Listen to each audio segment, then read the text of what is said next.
தமிழகத்தில் நிதி நெருக்கடி நிலை நிலவுகிறதா என்று தமிழக அரசுக்கு சென்னை உயர்நீதிமன்றம் கேள்வி எழுப்பியிருக்கிறது. விவரங்களை செய்தியாளர் ஆனந்த் வழங்கிட கேட்கலாம். ஆனந்த், வணக்கம். விரிவான விவரங்களை சொல்லலாம்.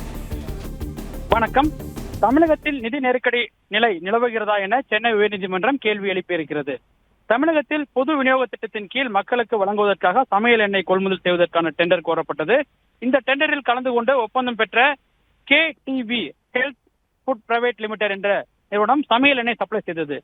அந்த வகையில் அந்த நிறுவனத்திற்கு 141 கோடியே 22 லட்சம் ரூபாய் அரசு வழங்க வேண்டும் எனவும், அரசு தங்கள் நிறுவனத்திற்கு வழங்க வேண்டிய அந்த தொகையை 30 நாட்களுக்குள் வழங்க வேண்டும் என டெண்டர் நிபந்தனை இருப்பதாகவும், ஆனால் இந்த தொகை இதுவரை அரசு வழங்காமல் நிலுவையில் வழங்கி உள்ளதாகவும், எனவே இந்த தொகையை உடனடியாக வழங்க உத்தரவிட வேண்டும் என கோரி KTV நிறுவனம் சார்பில் சென்னை உயர்நீதிமன்றத்தில் வழக்கு தொடரப்பட்டது. இந்த வழக்கு நீதிபதி ஆனந்த் வெங்கடேஷ் முன்பாக விசாரணைக்கு வந்தது. அப்பொழுது தொடர்ந்து சமையல் எண்ணெய் சப்ளை செய்து வருவதால் இந்த தொகை 200 கோடி ரூபாய்க்கு மேல் அரசு தர வேண்டியுள்ளதாகவும், தொகையை வழங்காமல் அந்த டெண்டர் கோரும் நடவடிக்கை அரசு ஈடுபட்டு வருவதாகவும் சம்பந்தப்பட்ட நிறுவனம் தரப்பில் உயர்நீதிமன்றத்தில் தெரிவிக்கப்பட்டது. இதனையடுத்து நீதிபதி கடந்த 2 வாரங்களாக ஓய்வு கால பலப்பலன்கள் வழங்கப்படவில்லை என அரசு தரப்பிற்கு எதிராக பல்வேறு வழக்குகள் தொடரப்பட்டு வருவதாகவும், அரசு வழங்க வேண்டிய தொகைகள் வழங்கப்படவில்லை என வழக்குகள் தாக்கல் செய்யப்படுவது வேதனை அளிப்பதாகவும் நீதிபதி தெரிவித்தார். மேலும் மாநிலத்தில் என்ன நடக்கிறது எனவும், மாநில அரசு முன்னுதாரணமாக திகழ வேண்டும் எனவும், வழங்க வேண்டிய தொகைகள் வழங்காமல் இருப்பது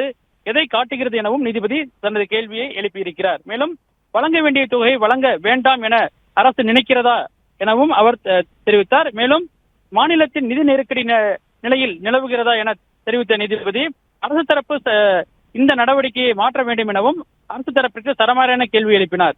பின்னர் அரசை நடத்தும் வழி இது அல்ல என தெரிவித்த நீதிபதி நீதிமன்றத்தின் இந்த எண்ணத்தை மாற்ற வேண்டும் எனவும் அவர் தன்னுடைய கருத்தினை பதிவு செய்தார். பின்னர் இந்த வழக்கின் மனுதாரருக்கு வழங்க வேண்டிய தொகை குறித்து அரசின் கருத்தை அறிந்து தெரிவிக்கும்படி உத்தரவிட்ட நீதிபதி வழக்கினுடைய விசாரணையை ஜூன் 27ஆம் தேதிக்கு தள்ளி வைத்துள்ளார்.